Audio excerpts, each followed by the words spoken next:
Mais c'est le terrain.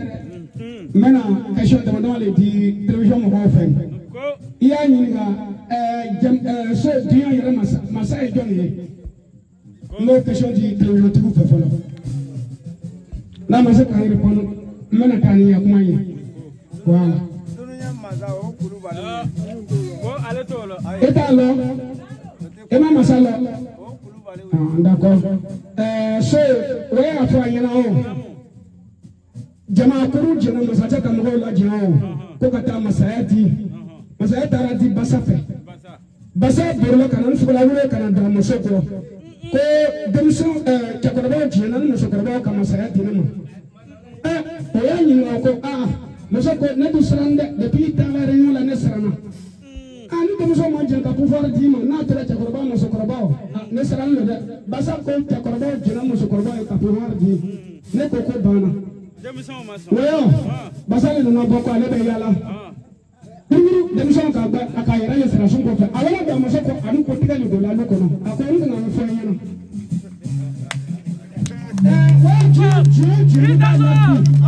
Demison ma je. Muso ma je. We si bola. Ko! O sama maso. Frana. Masaka ka jama maraka kala de mara. Londa ka kala de fara wala.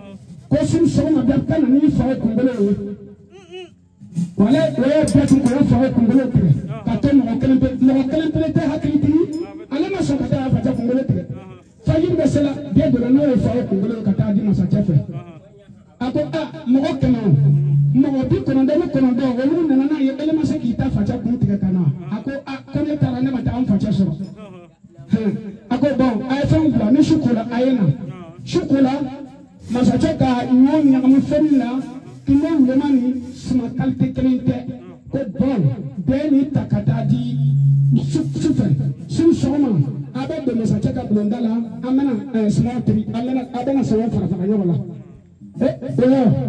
ni tafachete ama fatafa atara de ka sedinu kataji ko baba ko masachaka barani dia mambe ale de sima kalite tantoni ko ambe prijipe akonde njo mambele ni ka tinga sola dai bita bo tinga sola soma ibe seguta ebe tasma fara nyola denje bana go sona dala ka tasa tinga sola tara sola tinga don wo ka suma wo ka bla aka segu fara nyola ka nyoka ta don etara don masacha ko nunu ko fere fara ile ya fafa ne bene ka ne ka masacha muso ne bene ka lari ebe to akrefa anne be tungala ebe se ka muso ka de we bara ba la bi hakili be tarnani nasri annati ka ke wulu fatta ne ka sababi ne baraka nyogo de barata ka ne to Jeta tala, Fofana tara, Gamele tara.